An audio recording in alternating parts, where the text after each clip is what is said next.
وبرکاتہ۔ اس میں سب سے پہلے تو یہ کہ دعا پڑھ کے پھر اگر کسی کا کوئی سوال ہے تو وہ انشاءاللہ آپ لوگ پوچھ لیجیے گا انشاءاللہ۔ اعوذ باللہ من الشیطان الرجیم، بسم اللہ الرحمن الرحیم۔ اللہم صلی علی محمد وعلی آل محمد کما صلیت علی ابراہیم وعلی آل ابراہیم انک حمید مجید۔ اللہم بارک علی محمد وعلی آل محمد کما بارکت علی ابراہیم وعلی آل ابراہیم انک حمید مجید۔ رب اشرح لی صدری ویسر لی امری واحلل عقدۃ من لسانی یفقہوا قولی۔ رب زدنی علما، رب یسر ولا تعسر وتمم بالخیر وبک نستعین یا فتاح رب زدنی علما، آمین۔ آپ لوگوں میں سے اگر کسی کا کوئی سوال ہے تو آپ لوگ پوچھ سکتے ہیں، یا تو چیٹ باکس میں ٹائپ کر کے یا پھر اپنا مائک انمیوٹ کر کے انشاءاللہ۔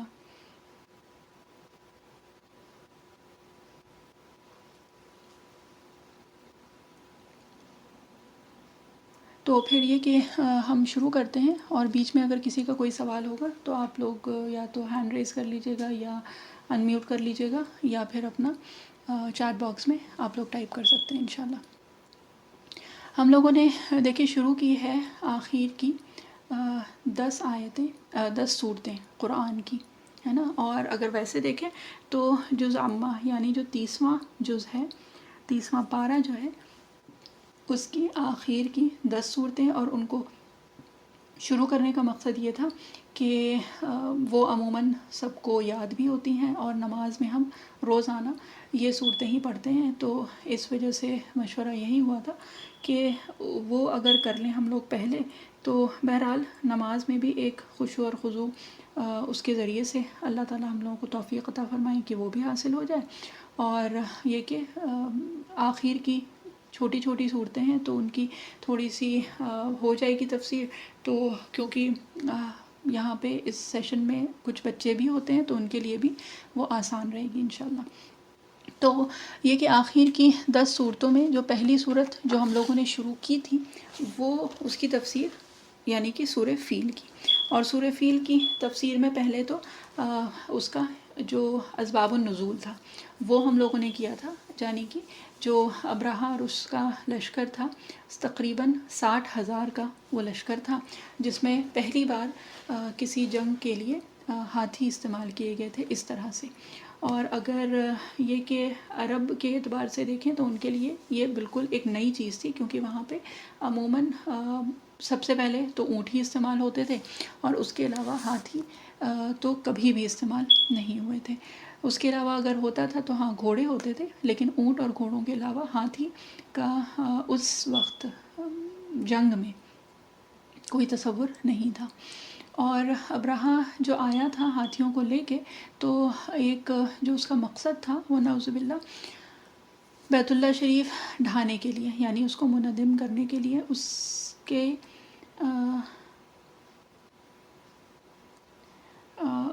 لیے۔ اچھا ایک سوال آیا ہے، ابھی ہم یہ بات اپنی ختم کر لیتے ہیں تو پھر بتاتے ہیں انشاءاللہ۔ تو یہ کہ وہ منہدم کرنے کے لیے آیا تھا اور ہاتھیوں کی فوج لے کے آیا تھا کہ ان کو باندھ کے، اور یہ کہ کعبے کی دیواروں کے ساتھ ان کو باندھ کے اور اس کو کسی طرح سے بھی ڈھا دیا جائے، العیاذ باللہ۔ اور یہ کہ مکہ والے جو تھے تو اس وقت ان کے لیے وہ ایک بہت بڑی چیز تھی، اس وجہ سے کہ اگر وہاں کی اس وقت آبادی دیکھیں تو وہاں پہ صرف مٹی کے کچے گھر ہوتے تھے، مٹی کے یا کھجور کے چھال کے یا اس طرح کے گھر ہوتے تھے، پکے مکانات وہاں پہ مکہ مکرمہ میں اس وقت موجود نہیں تھے۔ اور اگر ہاتھی ویسے آ جائیں تو وہ تو اتنے ویسے بھی طاقتور ہوتے ہیں کہ جو مٹی کی دیواریں ہیں یا جو مٹی کے گھر ہیں اور کھجور کی چھال کی چھتیں ہیں تو ان کا تو کہیں پتہ ہی نہیں چلے گا۔ تو بہرحال جو مکہ والے تھے اس وقت، یعنی کہ اس وقت جو لوگ وہاں پہ موجود تھے تو وہ بت پرست، لیکن یہ کہ کعبہ بیت اللہ کی عظمت ان کے دلوں میں تھی، یعنی دین ابراہیمی کے کچھ اثرات ان کے اندر ابھی بھی موجود تھے۔ تو بہرحال انہیں یہ کافی گرا تو گزرا، انہوں نے بہت الحاح وزاری کی، بہت دعا کی اللہ تعالیٰ سے کہ اللہ تعالیٰ اپنے گھر کی حفاظت کریں، اور خود یہ لوگ اپنے گھروں کو چھوڑ کے چلے گئے تھے، کیونکہ 60,000 کا لشکر، جتنا بڑا لشکر تھا تو اتنی تو پوری آبادی مکہ کی ملا کے بھی اتنی نہیں تھی۔ راستے میں کچھ جگہ 2 جگہوں پہ اس لشکر کو روکنے کی بھی کوشش کی گئی تھی، لیکن جو 2 لوگوں نے جو قیادت جو کی تھی اس لشکر کو روکنے کی، تو بہرحال ان دونوں لوگوں کو، یعنی کہ ان کی جو فوجیں تھیں ان کو شکست ملی، اور ان 2 لوگوں کو یہ کہ ابراہہ جو ہے وہ اپنے ساتھ قید کر کے اور لے آیا تھا۔ تو بہرحال بہت ہی شان و شوکت کے ساتھ، بہت یہ کہ زور شور کے ساتھ یہ فوج، یہ لشکر جو ہے یہ یمن سے روانہ ہوا تھا، اور راستے میں اور کئی فوجوں کو شکست دیتے ہوئے اور مکہ مکرمہ تک یہ پہنچ گیا تھا۔ اور جب یہ عرفات کے میدان میں یہ پہنچا، بلکہ اس کے آگے بڑھنے لگا تھا، تب یہ جو پرندے ہیں یہ آئے تھے، ہے نا۔ اب یہ بات کہہ کے، جیسے پہلے بات ہوئی تھی، تو اس سیشن میں دیکھیں جو ہم لوگوں نے تفسیر جہاں پہ چھوڑی تھی اس کے آگے تو نہیں ہوگا، لیکن جہاں تک ہم لوگوں نے کی ہے اسی کی تھوڑی سی اور تفصیل بیان کریں گے۔ اور مقصد اس کا یہ ہے کہ جو ٹیوزڈے کی جو تفسیر ہے وہ ان انٹرپٹیڈ چلتی رہے،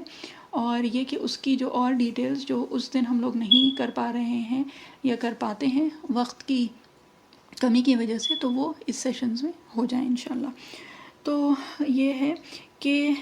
جب یہ سورہ شروع ہوتی ہے تو علم تری کیف ہے نا، اور اس کی بات بھی ہوئی ہے کہ اس میں بظاہر مخاطب نبی کریم صلی اللہ علیہ وسلم ہے، اور اس کے ساتھ ساتھ مخاطب جو ہیں وہ انڈیویجولی ہم سب بھی ہو سکتے ہیں، یعنی ہر زمانے میں جو لوگ بھی آئیں گے جن کو کسی طرح سے کوئی شک و شبہ ہو، یا کوئی ڈر یا خوف، گھبراہٹ ہو اس دین کو لے کے یا اپنے ایمان کو لے کے، اور گھبراہٹ جو ہے وہ ان لوگوں سے ہے جو بظاہر اللہ کے دشمن ہیں، تو یہ سورہ ان سب کو مخاطب ہے، یعنی ہم سب لوگوں کو انڈیویجولی بھی یہ مخاطب ہے۔ نبی کریم صلی اللہ علیہ وسلم کو اس زمانے کے اعتبار سے، اور آپ صلی اللہ علیہ وسلم کے ذریعے مخاطب ہم سب لوگ ہیں، جیسا کہ اور بہت ساری صورتوں میں، بہت ساری آیات میں بھی اس طرح سے بات ہوئی ہے۔ اور اس کے علاوہ یہ کہ حدیث قدسی میں بھی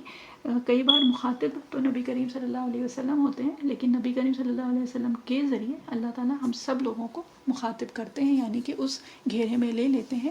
جیسے کہ چاہے وہ ذکر کی آیات ہو، چاہے وہ کوئی تنبیہ ہو، چاہے وہ کوئی ہدایت ہو، جس طرح سے بھی ہو، لیکن یہ کہ نبی کریم صلی اللہ علیہ وسلم کے ساتھ ساتھ ان کی امت بھی اس میں مخاطب ہے نا۔ تو یہ کہ علم تری کیف فعل ربک باصحاب الفیل، تو اس کی بات تو ہوئی تھی کہ کیفہ یہاں پہ اللہ تعالیٰ نے کیوں استعمال کیا ہے، تو کیفہ اس وجہ سے تاکہ صرف یہ نہیں کہ کیا حال کیا کہ ان کو ختم کر دیا، وہ نہیں، کس طرح وہ حال کیا، تو کیفہ جو ہے وہ حالات کو بیان کرتا ہے۔ اور جب کسی سے پوچھتے ہیں ہم کہ how did you do it, وہ کیسے کیا تھا، تو اس میں بہت تفصیل آتی ہے، ٹھیک ہے۔ اب اس کے ذریعے سے، صرف ایک اس آیت کے ذریعے سے جو ہم لوگوں نے پہلے بھی دیکھا، ربکا میں مخاطب تو نبی کریم صلی اللہ علیہ وسلم ہے، کہ یہ جو اتنا بڑا کام کیا تھا، جو اتنا بڑا قصہ ہوا تھا، اور یہ اس وجہ سے کہ اس وقت اگر صرف ہم سوچیں کہ مکہ مکرمہ والوں کا اس وقت کیا حال رہا ہوگا، پورے شہر کی آبادی جو ہے وہ اپنا اپنا گھر چھوڑ کے چلی گئی تھی، اور جزیرۃ العرب کو اگر دیکھیں یمن سے لے کے، یعنی کہ ادھر ٹورڈز ریڈ سی سے لے کے اور یہاں تک یہ ابرہہ آیا تھا، تو آس پاس کے جتنے بھی علاقے تھے وہ کتنے مرعوب، یعنی اس کے رعب میں آ چکے تھے، اور اب یہ تھا کہ اب دیکھیں کہ ہوتا کیا ہے نا۔ تو اس طرح سے اگر دیکھیں تو وہ جابر بادشاہ کیا، اس وقت تو گورنر تھا، لیکن بہرحال جابر حکمران تھا اس وقت کا، ہے نا۔ اور بظاہر جو سمجھ میں آتا ہے کہ اللہ کا دشمن، اور اللہ کے گھر کو نعوذ باللہ ڈھانے کے لیے وہ آیا تھا، اس کا ارادہ، اس کی نیت تو یہی تھی۔ تو بہرحال اللہ تعالیٰ نے اس کا کس طرح سے اس کا خاتمہ کیا، اس کا جو بھی مقصد، جو بھی منصوبہ تھا، اس کو کس طرح سے اللہ تعالیٰ نے ناکام، غیر مؤثر کر دیا، اور اللہ تعالیٰ نے اس کا آخر میں حال کیا کیا تھا۔ جیسا پہلے بات ہوئی تھی نا کہ یہ جو اصحاب فیل تھے، یہ وہیں پہ جب کنکری ان لوگوں کو لگی تھی تو یہ وہیں پہ ختم نہیں ہوئے تھے۔ کنکری جب اوپر سے آتی تھی نا، جب وہ ابابیل اوپر سے جب وہ پھینکتی تھیں تو ان لوگوں کے سر سے، یعنی جو اسکل ہوتا ہے، اس کو چھیدتی ہوئی اور یہ نیچے سے نکل جاتی تھی اور زمین میں دھنس جاتی تھی۔ تو بہرحال یہ جو ایک میزائل کا کام ہوتا ہے نا، ان کنکریوں نے وہ کام کیا تھا، اور یہ لوگ وہیں اس وقت ختم نہیں ہوئے تھے، بلکہ یہ ارد گرد اطراف میں بھاگے تھے، اور اس سے جو اللہ تعالیٰ کا جو ایک جس کو کہتے ہیں نا عبرت ناک ان لوگوں کا خاتمہ اللہ تعالیٰ نے اس طرح سے کیا تھا کہ جب یہ اطراف میں ادھر ادھر بھاگے، یعنی آس پاس کی جگہوں میں بھاگے، تو جو جگہیں مرعوب ہو گئی تھیں، جو ان کے روب میں آ گئی تھیں، جنہوں نے سوچا تھا کہ واہ کیا شان و شوکت والا لشکر ہے اور یہ کتنا بڑا کام کرنے جا رہا ہے، تو جتنا ان کے دلوں میں رعب آیا تھا نا، اس سے زیادہ اب رعب جو ہے وہ مکہ والوں کا بیٹھ گیا تھا ان لوگوں کے دلوں میں، ہے نا۔ اور یہ کہ اس کے ساتھ ساتھ جو رعب بیٹھا تھا نا، وہ اس کعبہ کے رب کا بیٹھا تھا، جو کہ اصل مقصد تھا، ہے نا۔ تو یہ کہ جب یہ بھاگے ہیں ادھر ادھر، تو آس پاس والے لوگوں کو تو پتہ تھا کہ اب رہا جا کیوں رہا ہے، یہ اللہ کے گھر کو ڈھانے جا رہا ہے، اور اللہ کے گھر کو یا اللہ کے دین کو نقصان پہنچانے کا نتیجہ کیا ہوتا ہے، یہ اب آس پاس والے جو لوگ تھے ان کو سمجھ میں آ گیا تھا۔ تو بہرحال یہ تھا تو اس وقت کا واقعہ، لیکن اگر ویسے دیکھا جائے تو واقعی یہ صورت جو ہے نا، یہ ہر اس اللہ کے دشمن کے لیے ایک عبرتناک سبق ہے، ایک واقعہ ہے، ایک کہانی ہے، ایک قصہ ہے، اور یہ کہانی صرف اس طرح سے نہیں کہ ہاں سن کے اور ختم کی جائے، یہ ایک حقیقتاً ایک قصہ جو ہو چکا ہے نا۔ تو یہ حقیقت میں ایک واقعہ گزر چکا ہے، اور ہسٹوریکلی بھی یہ دیکھا جاتا ہے کہ یہ موجود ہے۔ بہرحال تو یہ ہر ایک اس جابر اور باغی جو اللہ تعالیٰ سے بغاوت کرنے والے جو بھی حکمران ہیں، یہ ان سب لوگوں کے لیے یہ ایک سبق ہے، اور یہ صرف اس وقت کے لیے نہیں ہے، یہ اس وقت کے لیے تھا، یہ ابھی کے لیے بھی ہے، اور قیامت تک آنے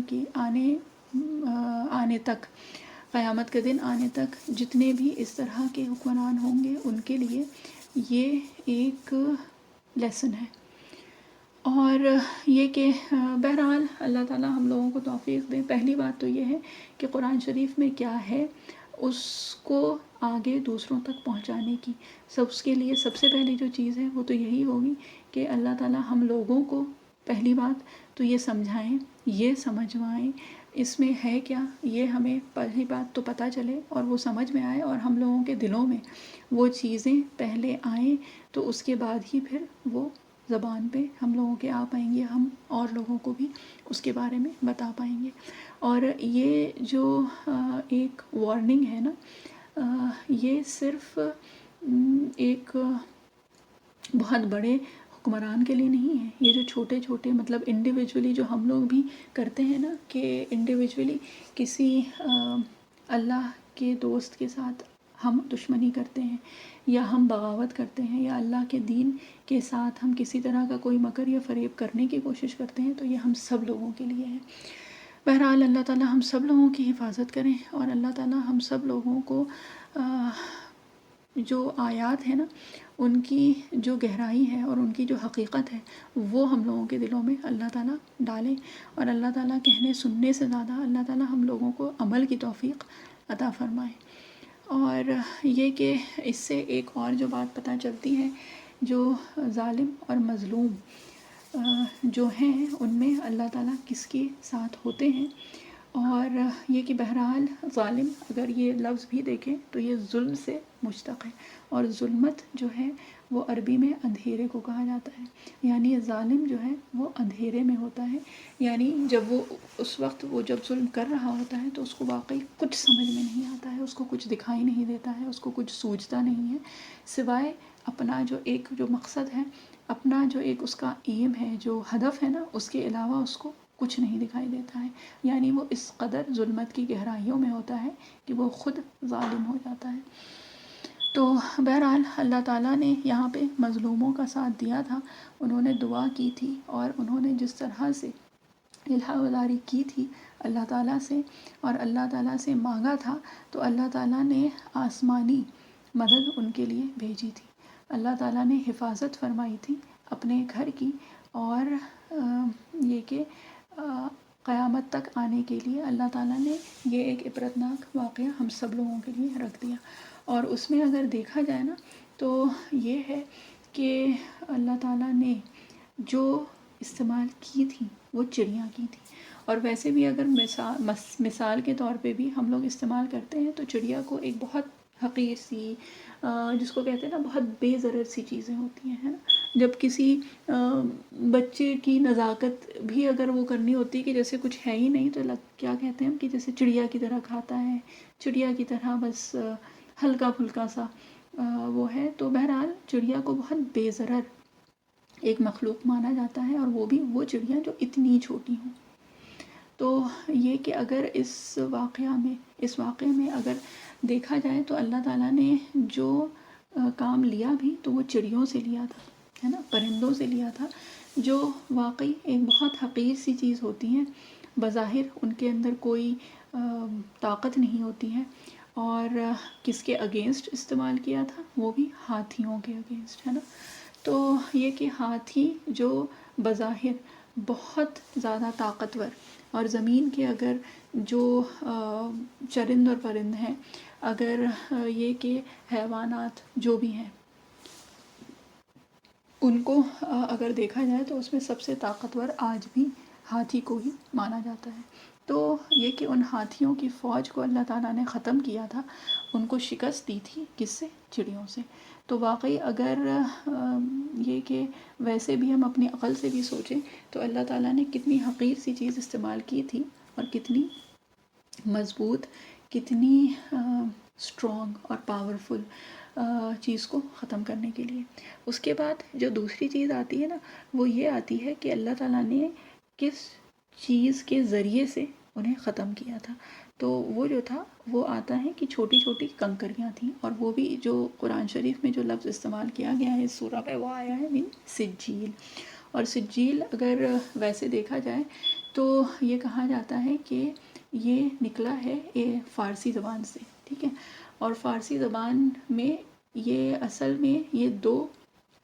لفظ ہیں، سنگ گل ان کا مرکب ہے۔ سنگ گل جو کہا جاتا ہے وہ کہا جاتا ہے ان پتھروں کو جو کہ سخت ہو چکے ہوں، اور بیسکلی یہ وہ پتھر ہوتے ہیں، یہ چھوٹی چھوٹی سی بہت چھوٹی چھوٹی کنکریاں ہوتی ہیں جو کہ صرف مٹی سے بنی ہوتی ہیں، یعنی جو گارے سے بنی ہوتی ہیں، بس ان کی یہ ایک فارم ہوتی ہے۔ اور ویسے اگر دیکھا ہے ہم لوگوں نے کبھی اگر نوٹس کیا ہے تو اگر کبھی خالی میدان ہو جیسے ریگستان ہے یا صرف مٹی ہے، جہاں پہ سوکھی مٹی ہوتی ہے ریگستان میں یا ادروائز، تو یہ کہ جو بالکل بھربھری سی مٹی ہوتی ہے، تو اس میں جب ہلکی سی بارش ہو، بالکل بوندا باندی ہو ہلکی سی، اور اس کے بعد دھوپ نکل آئے بہت تیز، تو کیا ہوتا ہے بالکل چھوٹی چھوٹی سی کنکریاں بن جاتی ہیں، یعنی جو ہلکی پھلکی بوند جو تھی ان کے ساتھ ہلکی سی جو ریت مل کے، جو ہلکی سی مٹی مل کے، اور پھر جب وہ دھوپ میں سوکھ جاتی ہیں تو وہ تھوڑی سی سخت ہو جاتی ہیں، اگر ان پہ چلے بھی ہم تو جیسے احساس ہوتا ہے کہ وہ تھوڑی تھوڑی سی اس میں سختی آ گئی تھی، کیونکہ وہ پیر کے نیچے پھر دبتی ہیں تو اس میں آواز آتی ہے تھوڑی تھوڑی سی، ہے نا، اور یہ کہ یہ بھی احساس ہوتا ہے کہ یہ تھوڑی سی مٹی یہاں پہ سخت ہو گئی تھی۔ تو اگر ویسے دیکھیں تو یہ سجیل جو تھی یہ کیا تھی؟ یہ اصل میں کچھ بھی نہیں تھا، یہ صرف خاک تھی، ہے نا، جو ذرے کی طرح خاک ہوتی ہے، یہ وہ تھی جو ہاتھ میں بھی آپ لیں تو کسی کام کی نہیں ہوتی ہے، مطلب بہت حقیر سی، بہت بے ضرر سی چیز ہوتی ہے۔ تو یہ جو ذریعہ اللہ تعالیٰ نے بنایا تھا نا، یہ سجیل، اور یہ اصل میں اس کو دیکھیں تو اس میں کچھ بھی نہیں تھا، وہ صرف خالی مٹی تھی جو کہ صرف خالی پانی میں ملی ہوئی تھی، اور اس پہ دھوپ پڑنے کے بعد جب یہ سخت ہو گئی تھی، یعنی جب جیسے وہ جو کلے ہوتی ہے وہ جب سخت ہو جاتی ہے تو واقعی وہ بہت اگر اس کو مارا جائے تو وہ یہ کہ کافی چوٹ بھی دے سکتی ہے، اور یہی کام کیا تھا اس سجیل نے، ہے نا۔ تو اس کے بہت سارے اور معنی آتے ہیں جو کہ انشاءاللہ جب ہم وہ آیات کریں گے تو وہ بھی انشاءاللہ ڈیٹیل ہوگی، لیکن بہرحال یہ تھوڑی سی ایک اور ایسی ڈیٹیل تھی جو کہ ہم کو لگ رہا تھا کہ اس تفسیر میں اگر کریں گے تو بہت کہیں ان ڈیپتھ نہ ہو جائے کہ اس سے پھر لوگوں کا انٹرسٹ بھی لوز ہونے لگے۔ تو بہرحال یہ سجیل تھی، اور اللہ تعالیٰ نے جو ذریعہ بنایا تھا وہ صرف مٹی سے ان جو طاقتور لشکر جو تھا اس کو اللہ تعالیٰ نے ختم کیا تھا چڑیوں کے ذریعے سے اور مٹی کے بنے ہوئے پتھر ان کے ذریعے سے۔ تو اگر ویسے دیکھیں تو حقیقتاً وہ کیا تھا، وہ صرف مٹی تھی کہ اگر اس کو ہم ہاتھ میں بھی لے کے اس کو اگر زور سے دبائیں تو وہ مٹی ہو کے اور وہ خاک میں مل جانے والی چیز تھی۔ لیکن اللہ تعالیٰ کو جب استعمال کرنا ہوتا ہے تو واقعی اللہ تعالیٰ ایسی ایسی چیزیں استعمال کر لیتے ہیں کہ ہم لوگوں میں سے کسی کی بھی ضرورت اللہ تعالیٰ کو ویسے نہیں ہے۔ جو ہم کبھی کبھی جب نماز پڑھتے ہیں یا جو بھی عبادات کرتے ہیں، یا اگر اللہ تعالیٰ ہم سے کوئی اپنے دین کا کام لے لیں تو دل میں بہرحال ایک جس کو کہتے ہیں خود پسندی آتی ہے، ایک عجب آ جاتا ہے اپنے اندر۔ تو یہ کہ بہرحال حقیقتاً اگر دیکھیں تو واقعی اللہ تعالیٰ کی توفیق ہے، اور یہ اللہ تعالیٰ کا کرم اور فضل ہے کہ اللہ تعالیٰ ہمیں جو بھی تھوڑی بہت توفیق دے دیں، چاہے وہ سجدوں کی ہے، چاہے وہ اپنے ذکر کی ہے، چاہے وہ اپنی یاد کی ہے، اور چاہے وہ تھوڑا بہت اپنے دین کے کام لینے کی ہے، کیونکہ اللہ تعالیٰ واقعی اگر اپنا دین کا کام لینا چاہے تو اللہ تعالیٰ کسی کو بھی کھڑا کر سکتے ہیں۔ اللہ تعالیٰ کو ہم میں سے کسی کی بھی ضرورت نہیں ہے، اور جتنی بھی مخلوق اس وقت اس پورے جس کو کہتے ہیں یونیورس میں موجود ہے نا، اللہ تعالیٰ کو ان میں سے کسی کی بھی ضرورت نہیں ہے۔ اللہ تعالیٰ تو وہ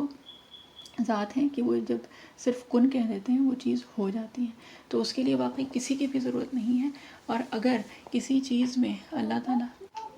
کسی طرح کی کوئی بھی دیر ہو رہی ہے جو بظاہر ہم کو لگتا ہے کہ ہم بہت دعائیں کر رہے ہیں اور بہت ہم کو ضرورت ہے، یا اللہ تعالیٰ کے دین کو اس وقت ضرورت ہے مدد کی، تو حقیقتاً اس میں مصلحت جو ہے، وہ حکمت جو ہے، وہ اللہ تعالیٰ کی کیا ہے وہ ہم میں سے کوئی سمجھ نہیں سکتا۔ لیکن ہاں ایک اس میں جو حکمت اور مصلحت جو بظاہر یہ سمجھ میں آتی ہے، اور وہ یہ ہے کہ اللہ تعالیٰ ہم سے چاہتے ہیں کہ ہم بھی کچھ حرکت میں آئیں، ہم بھی کچھ کہیں سے دعا کریں، ہم بھی کہیں سے جس کو کہتے ہیں نا کہ جو اللہ تعالیٰ نے رسیاں جو ڈھیلی چھوڑی ہوئی ہیں ہمارے اوپر، تو کہیں سے تو ہمیں احساس ہو کہ ہمیں واپس اللہ تعالیٰ کی طرف جانا ہے، ہمیں رجوع کرنا ہے۔ کیونکہ جتنا آج کل چاہے جس طرح سے بھی دیکھیں، چاہے وہ جو ابھی اتنا پینڈمک چل رہا ہے جو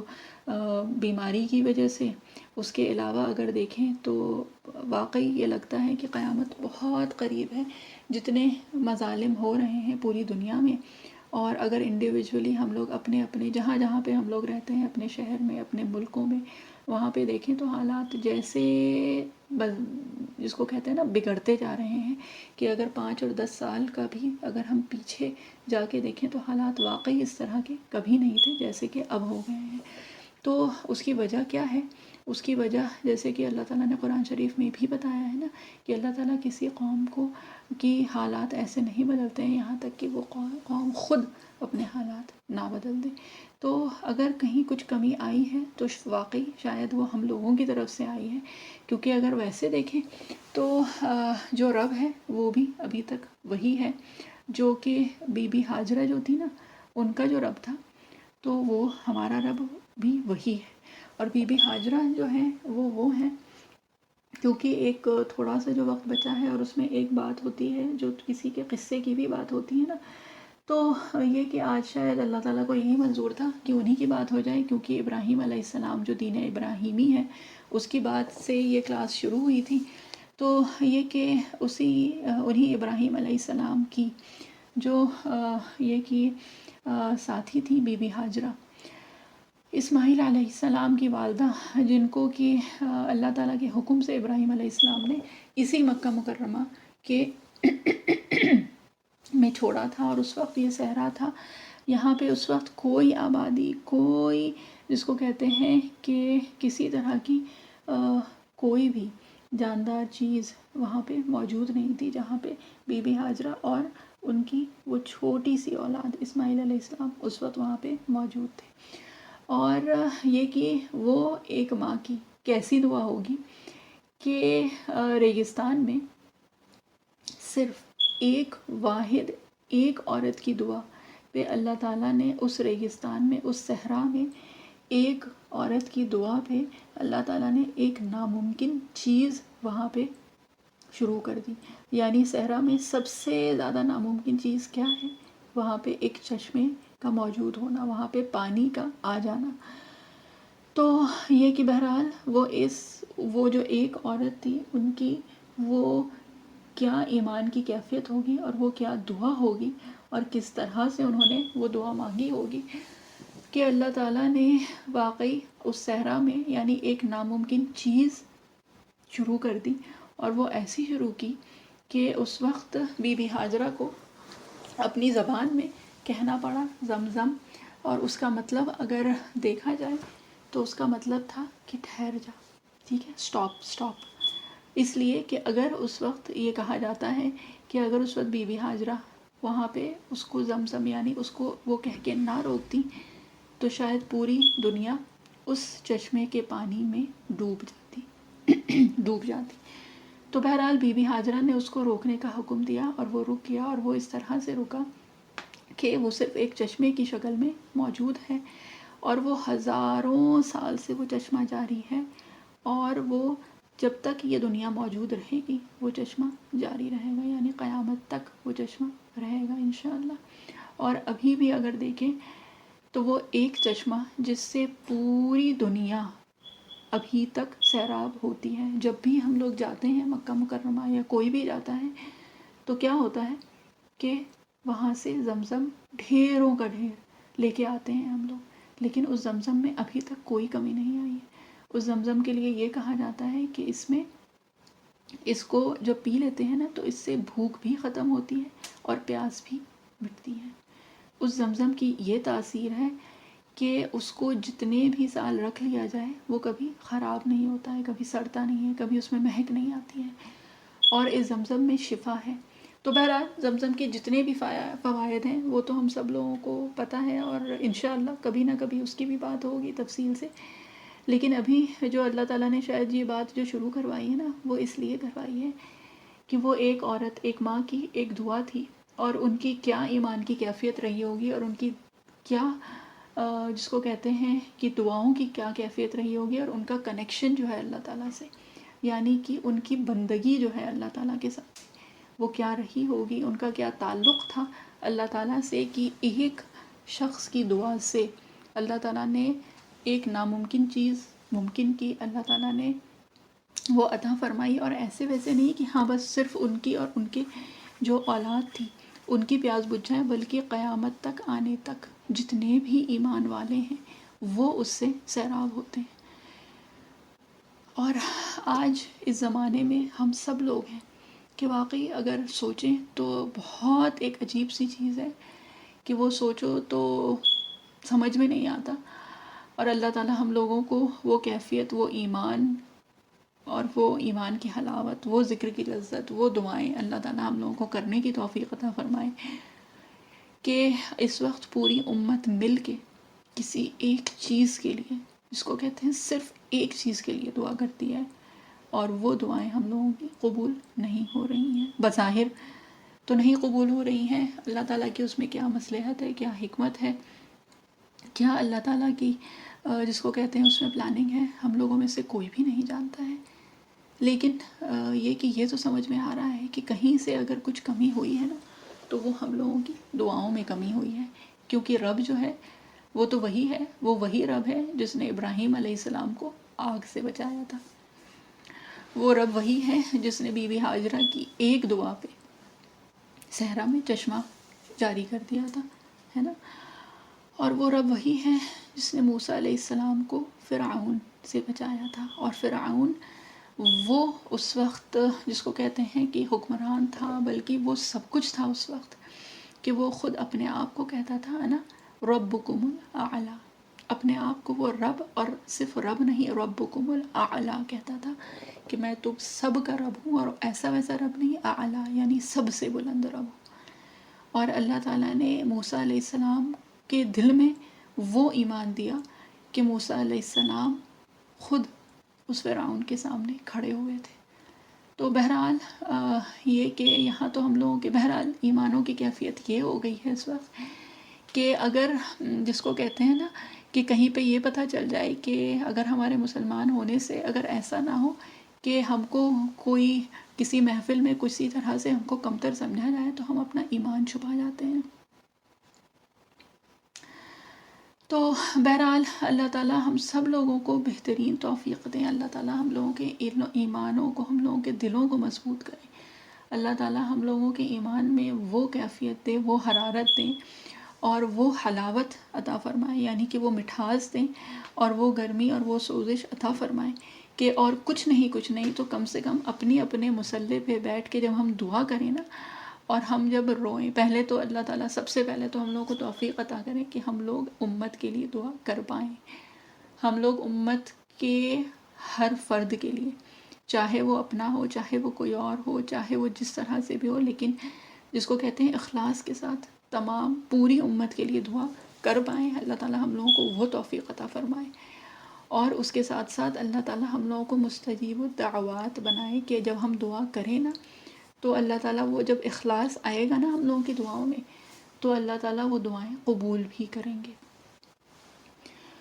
تو بہرحال رب جو ہے وہ وہی ہے جو کلمات ہیں، یعنی کہ جو موسیٰ علیہ السلام نے جو کلمات کہے تھے اللہ تعالیٰ نے ہمیں وہ بھی بتا دیے ہیں، جیسے کہ ہم لوگ شروع میں پڑھتے ہیں نا رب اشرح لی صدری ویسر لی امری واحلل عقدۃ من لسانی یفقہوا قولی رب زدنی علما۔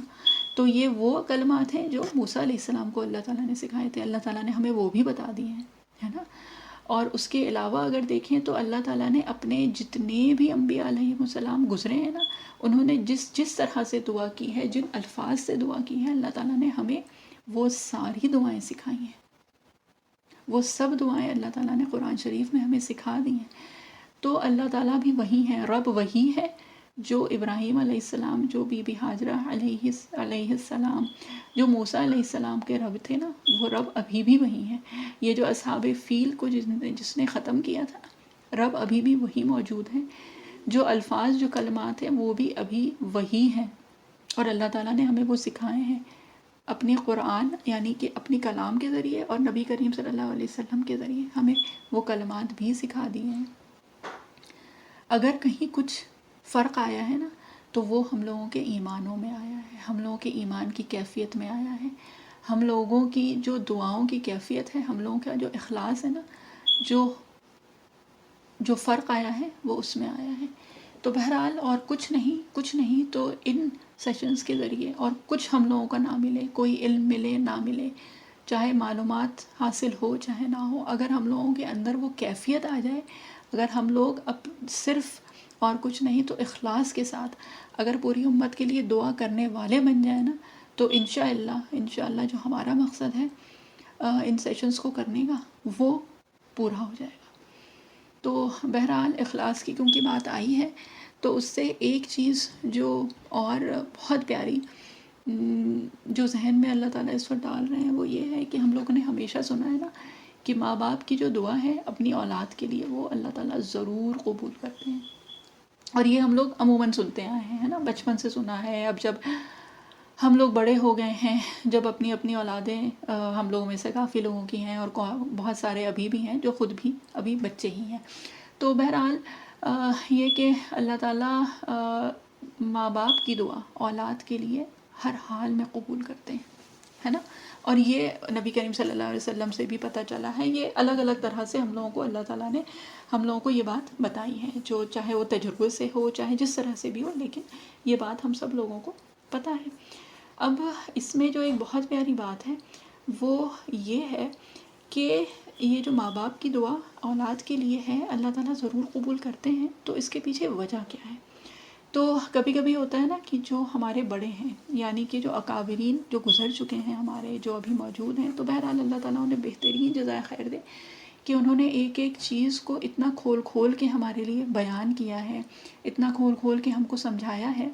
اور جو بات بتائی ہے تو وہ اتنی پیاری بات تھی کہ ماں باپ کی دعا اولاد کے لیے کبھی بھی رد نہیں ہوتی ہے. تو اس کے پیچھے جو وجہ ہے نا، وہ وجہ کیا ہے؟ وہ وجہ جو بتائی ہے، جو بتائی جاتی ہے، جو سمجھ اپنی اپنی سمجھ کے اعتبار سے، تو وہ جو وجہ بتائی جاتی ہے وہ یہ ہے کیونکہ ماں باپ جب اپنی اولاد کے لیے دعا کرتے ہیں نا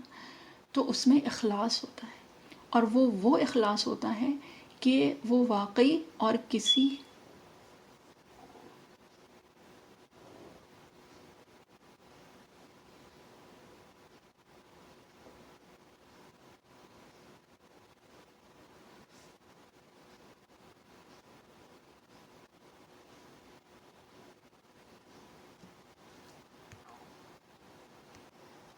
جی انشاءاللہ. رب اجعلنی مقیم الصلاۃ ومن ذریتی ربنا وتقبل دعا. یہ دعا ہے بیسکلی ابراہیم علیہ السلام کی دعا ہے، اور یہ کہ یہ انشاءاللہ ہم گروپ پہ بھی بھیج دیں گے. جو واٹس ایپ گروپ ہے نا اس پہ یہ دعا انشاءاللہ ہم بھیج دیں گے. رب اجعلنی مقیم الصلاۃ، کہ یا اللہ مجھے بنائیے نماز کا قائم کرنے والا، ومن ذریتی، اور اپنی اولاد، اور یہ دعا جو ہے وہ اپنی اولاد کے لیے بھی، ومن ذریتی، اور میری ذریت کو بھی. اب یہ کہ ذریت جو ہے نا وہ ویسے بھی بہت پیاری چیز ہے کہ اس میں صرف اپنی جو موجودہ اولاد ہے صرف وہ نہیں آتی. ذریت جو ہے وہ یعنی کہ جو آنے والی قیامت تک آنے والی جو جتنی بھی اولاد ہیں نا وہ سب اس میں شامل ہو جاتی ہیں. تو بہرحال یہ ایک دعا ہے جو جس کو کہتے ہیں کہ بس آپ نے پوچھا اور یہ فوراً اللہ تعالیٰ نے ذہن میں ڈالی ہے. اور اس کے علاوہ اور بھی ہیں دعائیں انشاءاللہ جیسے جیسے یاد آئے گا ہم بتائیں گے. اور اس کے علاوہ یہ کہ حدیث شریف کی بھی کچھ دعائیں ہیں جس میں کہ نماز، جس میں کہ یہ بتایا گیا ہے، یہ سکھایا گیا ہے کہ اللہ تعالیٰ سے مانگے کہ ہم اللہ تعالیٰ کی جس کو کہتے ہیں کہ عبادت کرنے والے بن جائیں. ایک تو ہے وہ نا اللہم اعنی علی ذکرک و شکرک و حسن عبادتک، کہ اللہ تعالیٰ میری مدد فرمائیے. اعنی علی ذکرک، کہ میں آپ کا ذکر بہترین طریقے سے کر پاؤں، و شکر کا، اور آپ کی شکر گزاری کر پاؤں، وہ حسن عبادت کہ آپ کی اور آپ کی بہترین طریقے سے آپ کی عبادت کر پاؤں. تو یہ نماز کے بعد ویسے بھی مسنون ہے کہ جب نماز کے بعد ہم دعا پڑھتے ہیں نا تو اس میں یہ کہ ایک تو وہ ہے جو فوراً سلام پھیر کے، جو فرض نماز کے بعد سلام پھیر کے اللہم انت السلام ومنک السلام تبارکت یا ذا الجلال والاکرام. اور اس کے بعد جو مسنون ہے وہ یہ ہے کہ اللہم اعنی علی ذکرک و شکرک و حسن عبادتک. تو یہ بھی ایک ہے جس میں کہ اللہ تعالیٰ سے ہم خود مانگ رہے ہیں کہ اللہ تعالیٰ ہماری مدد فرمائیے کہ ہم آپ کی بہترین طریقے سے عبادت کر پائیں. اور اگر دیکھیں تو عبادت میں جو سب سے پہلی جو چیز آتی ہے وہ نماز ہے نا. تو یہ ہے. اور اس کے علاوہ یہ کہ جو جب ہم دعا مانگتے ہیں ویسے بھی تو اس میں جو ایک کہا جاتا ہے جو جس کو کہتے ہیں کہ ہمارے بڑے جو ہیں وہ ویسے بھی بتاتے ہیں کہ جب مانگنے بیٹھے نا تو اللہ تعالیٰ سے اللہ کو مانگو، یعنی اللہ تعالیٰ سے اللہ تعالیٰ کی محبت، اللہ تعالیٰ کی بندگی اور اللہ تعالیٰ کی عبدیت مانگو کہ جب وہ آتی ہے تو اس کے ساتھ ساتھ اللہ تعالیٰ اور ہر چیز آسان کر دیتے ہیں. اور نماز کے لیے تو بہرحال بہت زیادہ تاکید ویسے بھی آئی ہے. اور یہ کہ نماز ایٹ لیسٹ مطلب کم سے کم جو ہے وہ فرض جو ہے وہ مطلب یہ کہ اس کی کہیں سے بھی کوئی بھی چھوٹ نہیں ہے. اور یہ کہ اور کچھ نہیں، مطلب ہم یہ بہت جس کو کہتے ہیں کہ گرے ہوئے حالات میں کہہ رہے ہیں کہ اگر خدا نہ خواستہ اللہ نہ کرے کبھی کوئی فرض چھوٹ جائے، کوئی فرض نماز، تو یہ کہ قضا اس کی لازم پڑھیں، چاہے مطلب جیسے آپ نے پوچھا نا کہ مطلب چھوٹ جاتی ہے یعنی کہ یہ تھوڑا زیادہ ہو رہا ہے، تو اگر وہ ہے تو کچھ بھی ہے قضا اس کی لازم پڑھیں، چاہے 2-3 وقت کی، مطلب جیسے دن بھر کی بھی اگر وہ ہو جائے نا تو قضا پڑھیں اس کی.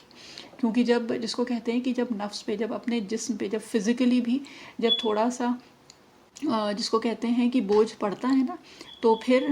یہ کہ جسم خود بخود عادی ہونے لگتا ہے. مطلب یہ ہم ایک فزیکل اس سے بتا رہے ہیں کہ کبھی کبھی یہ ہوتا ہے نا کہ چلو نماز نہیں پڑھی، جب وہ چھوٹ گئی تو اس کے بعد بھی نہیں پڑھی، یعنی قضا بھی نہیں پڑھی، تو پھر کیا ہوتا ہے کہ جسم کو آرام کی عادت ہو جاتی ہے کہ چلو وہ چھوٹا تو اس کے علاوہ پھر کرنے کی تو ضرورت ہی نہیں ہے نا. تو جب اور کچھ نہیں تو فزیکلی اگر قضا کریں گے نا، تو اور کچھ نہیں تو فزیکلی کچھ تو جس کو کہتے ہیں بوجھ پڑے گا نا، پڑے گا اپنے نفس پہ، جسم پہ پڑے گا. اور جب نفس پہ کوئی چیز بھاری پڑتی ہے، جب جس کو کہتے ہیں کہ تھوڑا سا حرکت کرنا پڑتا ہے یا کچھ بوجھ آتا ہے، کچھ بار آتا ہے نا جب اپنے اوپر، تو اس کے بعد جب اگلی بار قضا ہوتی ہے نا تو اس کے بعد پھر تھوڑا سا مشکل ہوتا ہے اس کو چھوڑنا. اور پھر ذہن میں ایک بات یہ بھی آئے گی کہ بھئی مطلب چھوڑ کے بھی کیا فائدہ، بعد میں تو پڑھنا ہی ہے، تو مائٹ ایز ویل ابھی پڑھ لیں جب وقت ہے نا. تو یہ سب کچھ ٹپس ہی ہیں، یہ کر کے دیکھیں. اور اس کے ساتھ لیکن یہ کہ وہ پھر تھوڑی سی زیادہ ہو جائے گی اگر اپنی فرض بھی اگر چھوٹ رہی ہے اس کے لیے. نہیں تو اس کے لیے بہت آسان ایک طریقہ ہے جو کہ جس کو کہتے ہیں کہ بتایا جاتا ہے کہ فار انسٹنس مطلب مثال کے طور پہ اگر جیسے تلاوت کا وہ ہے، اور یہ ہے کہ روز میں ایک رکوع، ایک جز تو خیر چھوڑ دیں، چلیں ایک رکوع یا ایک پیج، ایک صفحہ تلاوت کرنا ہے، اور وہ نہیں ہوا، کسی وجہ سے وہ چھوٹ گیا. تو اگر وہ چھوٹ گیا تو اب کیا کرنا ہے، اب یہ کرنا ہے کہ جب دوسرا دن ہوگا تو جو چھوٹا ہے پہلے دن کا وہ ایک صفحہ، جو دوسرے دن کا ایک صفحہ ہے وہ، اور جو پہلے دن کا مطلب ہم نے جو اپنا سبق چھوڑ دیا تو اس کی سزا میں، یعنی اس کی ایز اے پنشمنٹ اپنے اوپر ہم یہ کریں کہ اس کے علاوہ ہمیں ایک صفحہ اور پڑھنا ہوگا. اور اس طرح سے جب ہوتا ہے نا تو اس سے 2 کام ہوتے ہیں کہ شیطان سب سے پہلے تو آتا ہے نا، اور بہت آسان ہے ہم لوگوں کے لیے کسی بھی چیز کو شیطان کے اوپر ڈال دینا. بہرحال الحمدللہ اللہ تعالیٰ کا احسان ہے کہ اللہ تعالیٰ نے کوئی چیز تو دی ہے نا ہم لوگوں کو کہ ہم اس کے اوپر سارا الزام ڈال دیں. تو شیطان بہرحال لگا ہوتا ہے. تو جب شیطان یہ دیکھے گا کہ ایک دن کا صفحہ چھوٹنے کی وجہ سے اگلے دن اس نے 3 صفحہ پڑھا ہے، یعنی 3 پیجز اس نے پڑھ لیا ہے، تو پھر فائدہ کیا ہے اس کو ایک دن کی تلاوت چھڑانے سے؟ اس سے بہتر ہے کہ یار میں اس کو ایک دن وہ دن کر ہی لینے دوں، کم سے کم ایک صفحہ ہی، ایک پیج ہی پڑھے گی، اس سے زیادہ تو نہیں پڑھ رہی ہے نا. اگر ایک دن چھڑوانے سے اگر وہ 3 پیج پڑھ رہی ہے تو اس میں تو پھر زیادہ نقصان ہے اس کا، تو پھر وہ چھوڑ دے گا. اور دوسرا جو اس طرح کے کاموں میں جو دوسرا ہم لوگوں کے اوپر جس کو کہتے ہیں کہ جو دشمن آتا ہے، وہ آتا ہے اپنا نفس. اور نفس کے لیے آسان ترین چیز جو ہے وہ یہ ہوتی ہے کہ جب نفس پہ کوئی چیز گرا گزرتی ہے، یعنی جب اس کو مشقت کرنا پڑتا ہے، جب نفس کے اوپر مشقت ڈالی جاتی ہے نا، تو پھر وہ آپ کے تابع ہوتا ہے. تو جب ایک پیج کی جگہ جب 3 پیج دوسرے دن پڑھنا پڑے گا نا، تو ایک بار ہوگا، 2 بار ہوگا، اس کے بعد نفس خود بخود جو ہے وہ آپ کو اس طرف کرے گا کہ بھئی جو اس دن کی جو تلاوت ہے نا وہ کر لو، اس لیے کہ پھر کل جو ہے وہ تم کو 3 کرنی پڑے گی، ہے نا، ملٹیپلائڈ بائی 3 ہو جائے گا. تو وہ جو 3 گنا کرنا پڑے گا، جب مشقت ڈالی جائے گی نفس پہ تو نفس خود بخود آپ کے تابع ہوگا. تو بہرحال یہ سب کچھ ٹپس ہی ہیں، اور اس کے علاوہ اگر کچھ اور تفصیل چاہیے تو انشاءاللہ وہ بھی آپ پوچھ سکتی ہیں. تو بہرحال بات ہو رہی تھی اخلاص کی، اور اس چیز کی کہ ماں باپ کی جو دعا جو کہا جاتا ہے کہ اولاد کے لیے کبھی رد نہیں ہوتی ہے، کیونکہ اس میں جو اخلاص ہوتا ہے، اور وہ آئی ایم شیور جتنی بھی مائیں یہاں پہ موجود ہیں ان کو اس چیز کا احساس ہوگا کہ جو اپنی اولاد کے لیے اخلاص ہوتا ہے نا، کہ چاہے وہ اللہ نہ کرے لیکن یہ کہ آپ سے کوئی بدتمیزی بھی کرتی ہے، کچھ بھی کرتی ہے، لیکن بہرحال مثال کے لیے بھی اللہ تعالیٰ نے اگر اپنے آپ کو کسی کی مثال کی طرح جوڑا ہے یا کسی سے کنیکٹ کیا بھی ہے، تو وہ بھی ماں کے دل اور ماں کی محبت اور ماں کی ممتا سے جوڑا ہے. تو واقعی وہ ایک مثالی چیز ہوگی دنیا کے اعتبار سے. یعنی اس دنیا میں اگر کوئی رشتہ سب سے زیادہ اخلاص والا، یعنی مخلص اگر کوئی رشتہ ہے تو وہ ماں اور اس کی اولاد کا ہے نا. تو یہ کہ چاہے اولاد بدتمیزی بھی کبھی کر جائے، کوئی وہ چیز کرے جو ہمیں پسند نہیں ہے یا ہماری مرضی کے خلاف بھی کرے نا، تب بھی کہیں سے بھی کسی بھی طرح سے ہم اس کا برا چاہ نہیں سکتے، ہے نا. مطلب بہرحال اللہ تعالیٰ نے ایک وہ صفت دی ہے، ایک ظرف دیا ہے ماں کے دل میں کہ اولاد کے لیے وہ کبھی برا نہیں چاہ سکتی. مطلب ایک اخلاص ہوتا ہے کہ وہ جو بھی کرے، آپ سے اس وقت بھی اگر بدتمیزی کی ہوئی ہو نا، لیکن تب بھی اگر دعا کے لیے ہاتھ اٹھے گا نا تو اس کے لیے اچھائی کے لیے ہی دعا کریں گے، اس کی کبھی برائی کبھی زبان پہ نہیں آتی ہے. تو بہرحال اللہ تعالیٰ نے ماں باپ کے دلوں میں اپنی اولاد کی محبت اس طرح سے ڈالی ہے کہ جتنا مخلص یہ رشتہ ہے نا وہ اور کوئی رشتہ نہیں ہوتا. ٹھیک. تو جب اخلاص کے ساتھ، تو معلوم یہ ہوا اس چیز سے کہ جب اخلاص کے ساتھ کسی کے لیے بھی دعا کی جائے نا تو اللہ تعالیٰ اس کو رد نہیں کرتے ہیں. اور اسی وجہ سے جو ہمارے اکابرین جو تھے نا وہ امت کی فکر رکھتے تھے اور وہ واقعی امت کے لیے روتے تھے اور امت کے لیے دعائیں کرتے تھے. اور یہ لوگ وہ تھے کہ وہ اس طرح سے امت کے لیے دعائیں کرتے تھے اور ان لوگوں کے لیے دعائیں کرتے تھے جن کو نہ انہوں نے کبھی دیکھا ہے، نہ ان کو کبھی جانا ہے، اور نہ کبھی شاید زندگی میں ان سے ملنے کا کہیں سے کوئی ذریعہ بھی ہو سکتا ہے. وہ پوری امت کے لیے دعا کرتے تھے. تو اس میں جو اخلاص ہوگا نا تو وہ کیا ہوگا کہ اپنا اس میں کوئی فائدہ نہیں ہے، اس میں اپنا کسی بھی طرح کا کوئی بھی جس کو دیکھیں کہ ہماری اس میں کوئی اپنے فائدے کی کوئی نیت نہیں ہے، لیکن اخلاص کے ساتھ ہم دعا کر رہے ہیں. تو جب اخلاص آتا ہے نا کسی بھی دعا میں تو اللہ تعالیٰ اس کو قبول کرتے ہیں. تو اللہ تعالیٰ سے انشاءاللہ جب مانگنا ہے نا تو اللہ تعالیٰ کی حمد و ثنا، نبی کریم صلی اللہ علیہ وسلم پہ درود و سلام اور سب کے بعد جو مانگنا شروع کرنا ہے نا تو اللہ تعالیٰ کی محبت، اللہ تعالیٰ کی بندگی، اللہ تعالیٰ کی عبدیت، ان کی عبادت مانگنا ہے اور اللہ تعالیٰ سے اخلاص مانگنا ہے اور پوری امت کے لیے دعائیں مانگنی ہیں. اور اسی سے ایک اور حدیث شریف کا مفہوم ہے نا کہ جب غائب کی دعا غائب کے لیے ہوتی ہے تو اللہ تعالیٰ اس کو قبول کرتے ہیں. یعنی کہ ہم کسی کے لیے دعا کریں جس کو ہم نہیں جانتے ہیں، ہے نا، اور وہ بھی ہم کو نہیں جانتا ہوں، یعنی کہ ہم اس سے غائب ہیں، اس کے ذہن میں ہم موجود ہی نہیں ہیں اور نہ وہ ہمارے ذہن میں موجود ہیں. تو نبی کریم صلی اللہ علیہ وسلم کی حدیث شریف کا مفہوم ہے کہ جب غائب کی دعا ہوتی ہے نا تو وہ اللہ تعالیٰ قبول کرتے ہیں اور اس پہ اللہ تعالیٰ ایک فرشتہ مسلط کر دیتے ہیں. یعنی جو دعا کرنے والا ہے نا اس کے لیے اللہ تعالیٰ ایک فرشتہ بھیجتے ہیں جو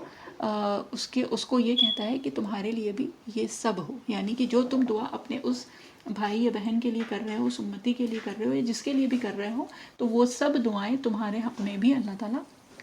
قبول کرے.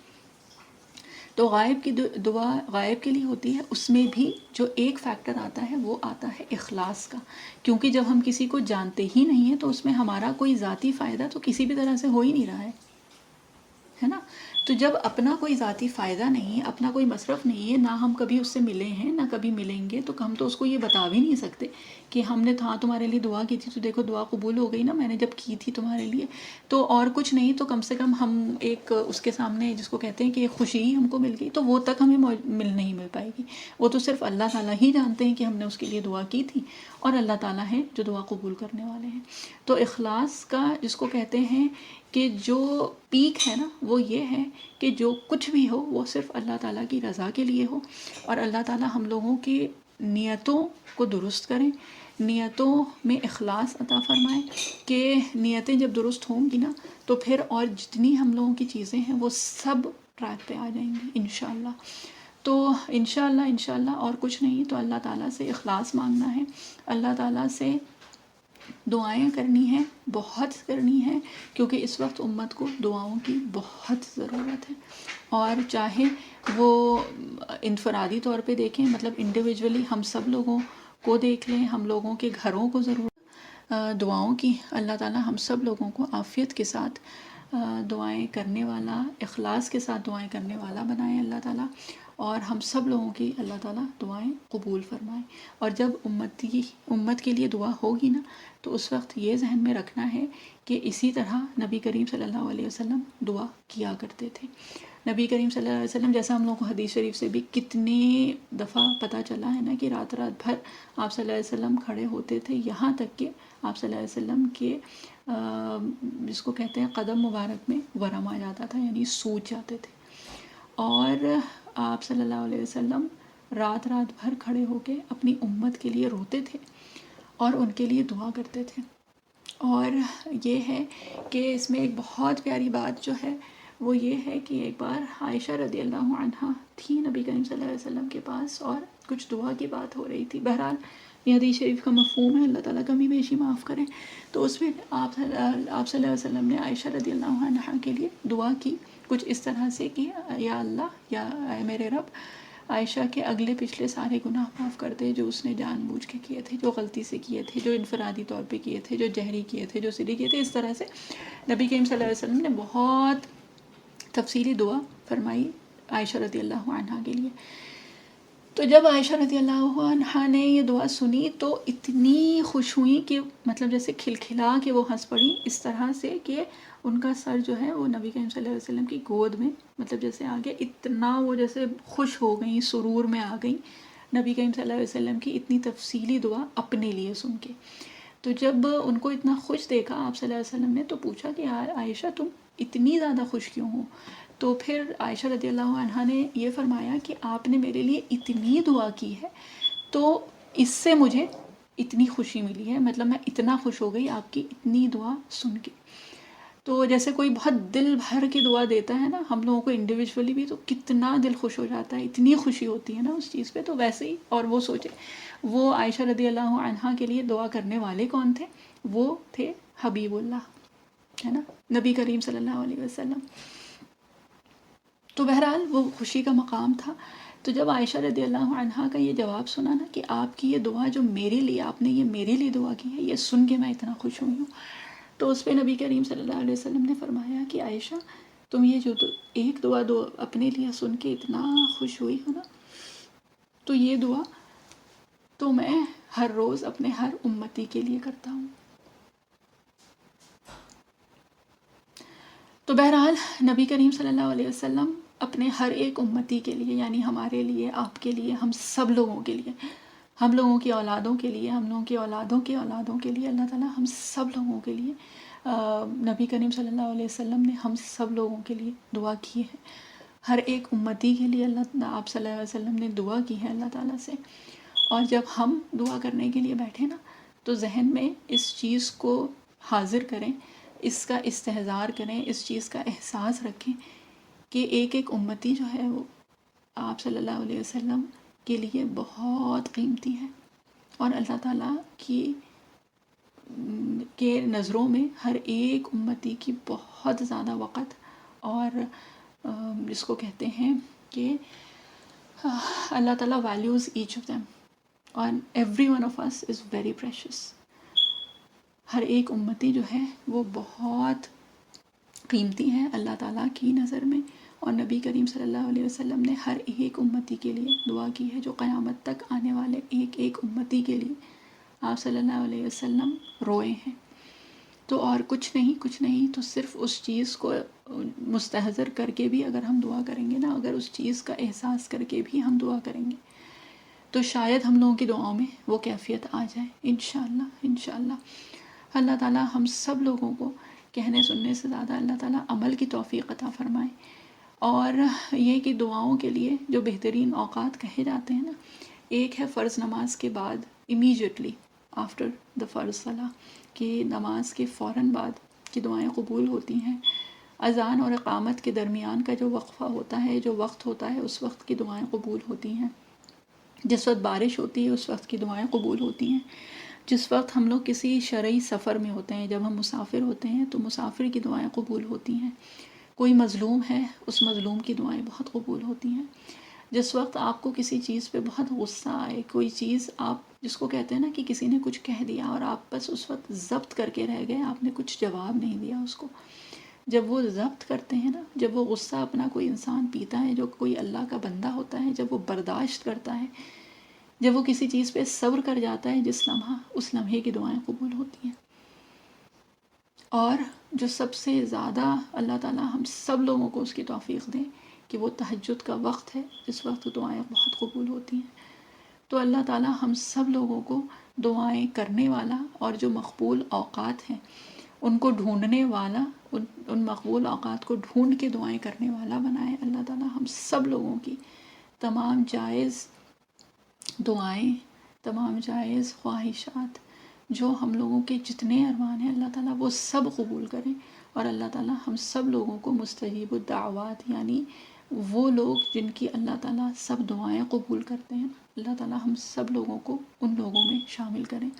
اللہ تعالیٰ ہم سب لوگوں کے دلوں میں وسعت پیدا کریں۔ اللہ تعالیٰ ہم لوگوں کی دعاؤں میں سب کا حصہ ڈالیں۔ اللہ تعالیٰ ہم لوگوں کی دعاؤں کو، ہم لوگوں کے دلوں کو، ہم لوگوں کے گھروں کو وسعت والا بنائیں، اور اللہ تعالیٰ ہم سب لوگوں کو بہترین توفیق عطا فرمائیں کہ جب ہم ہاتھ پھیلائیں نا اللہ تعالیٰ کے آگے، جب ہم ہاتھ اپنا کشادہ کریں تو ہم لوگوں کے دلوں کو اللہ تعالیٰ کشادہ کریں کہ ہم لوگ جس کو کہتے ہیں کھلے دل سے وسیع ہو کے ہم سب لوگوں کو اپنی دعاؤں میں یاد رکھیں۔ اور خاص طور پہ بہت مشکل ہوتا ہے ان لوگوں کو اپنی دعاؤں میں رکھنا جو ہم لوگوں سے نہیں رکھتے ہیں، یعنی کہ جو ہم لوگوں سے تعلق توڑ چکے ہیں، جو ہم لوگوں سے تعلق توڑنے کی کوشش کرتے ہیں، یا بظاہر لگتا ہے کہ ہم اپنی طرف سے تو کوشش کر رہے ہیں لیکن وہ ہماری طرف نہیں آ رہے ہیں۔ تو اللہ تعالیٰ ہم لوگوں کو، جس کو کہتے ہیں نا اپنے نبی کی امت ہے نا ہم، تو ہمارے جو نبی کا جو اخلاق تھا نا کہ وہ ان کو جوڑتے تھے جو ان سے توڑتے تھے، جنہوں نے ان کو بہت اذیت دی تھی نا، نبی کریم صلی اللہ علیہ وسلم ان کے لیے بھی دعا کرتے تھے۔ جب طائف میں گئے تھے اور طائف والوں نے نبی کریم صلی اللہ علیہ وسلم کو اس قدر شدید غم دیا تھا کہ جس کو کہتے ہیں کہ ذہنی طور پہ، فزیکلی بھی، ہر طرح سے، کہ دل آزاری بھی بہت ہوئی تھی، اور نبی کریم صلی اللہ علیہ وسلم کو جسمانی طور پہ بھی بہت اذیت دی تھی، کہ کہا جاتا ہے کہ نبی کریم صلی اللہ علیہ وسلم کا، جس کو کہتے ہیں کہ جو بھی آپ صلی اللہ علیہ وسلم نے اپنے پیر مبارک میں جو بھی، بہرحال لہولہان ہو گئے تھے نبی کریم صلی اللہ علیہ وسلم، اور اس وقت جب فرشتے آئے تھے نا کہ اگر آپ کہیں تو ہم ان طائف والوں کو ابھی کا ابھی 2 پہاڑوں کے بیچ ختم کر دیں، دبا دیں، ان کو ہمیشہ کے لیے ختم کر دیں، تو تب بھی نبی کریم صلی اللہ علیہ وسلم نے ان کے لیے خیر کی دعا کی تھی۔ تو بہرحال ہم اسی نبی کی امت ہیں۔ اللہ تعالیٰ ہم لوگوں کے دلوں میں اللہ تعالیٰ وسعت پیدا کریں، ہم لوگوں کے دلوں کو، ہم لوگوں کی دعاؤں کو، ہم لوگوں کی جس کو کہتے ہیں نا کہ گھروں کو، ہم لوگوں کی ہر چیز کو اللہ تعالیٰ وسیع کریں، اور اپنے نبی صلی اللہ علیہ وسلم کی امتی ہم لوگ واقعی بن جائیں، واقعتاً ہم لوگ بن جائیں، اور یہ کہ اللہ تعالیٰ ہم سب لوگوں کو اپنی بارگاہ میں قبول کریں انشاءاللہ۔ تو یہ کہ بہرحال واللہ عالم اللہ تعالیٰ کو اس وقت آج کیا کہلوانا تھا، کہ ذہن میں تو بہت کچھ اور تھا، لیکن بہرحال یہ کہ اللہ تعالیٰ کو جو کہلوانا تھا وہ اللہ تعالیٰ نے کہلوایا ہے، اور کئی بار جو خود بھی محسوس ہوا ہے، اور یہ جس کو کہتے ہیں نا یہ ایک مجرب چیز ہے کہ جب بیٹھتے ہیں نا کچھ بولنے کے لیے اللہ تعالیٰ کے نام پہ، جب ہم سب لوگ ملتے ہیں اور اللہ تعالیٰ کوئی بات شروع کرواتے ہیں نا، تو وہ جو لوگ موجود ہوتے ہیں نا ان کی طلب پہ ہوتا ہے، اور یہ ایک جس کو کہتے ہیں ذاتی ایک ایکسپیرینس ہے، ایک تجربہ ہے کہ آپ لوگوں میں سے، آپ جتنے بھی لوگ موجود ہیں نا ان میں سے شاید کسی ایک کو بہت شدت سے ضرورت تھی شاید یہ سب سننے کی، اور کسی کو نہیں، تو شاید ہم کو ہی سب سے زیادہ ضرورت تھی جو بھی بات آج اللہ تعالیٰ نے کروائی ہے وہ سننے کی۔ تو اللہ تعالیٰ بہرحال بار بار صرف ایک یہی چیز آ رہی ہے کہ اللہ تعالیٰ کہنے سننے سے زیادہ اللہ تعالیٰ ہم سب لوگوں کو عمل کی توفیق عطا فرمائے۔ سبحان اللہ و بحمدہ، سبحانک اللہم و بحمدک، نشہد ان لا الہ الا انت، نستغفرک و نتوب الیک۔ سبحان ربک رب العزۃ عما یصفون وسلام علی المرسلین والحمد للہ رب العالمین، برحمتک یا ارحم الراحمین، آمین۔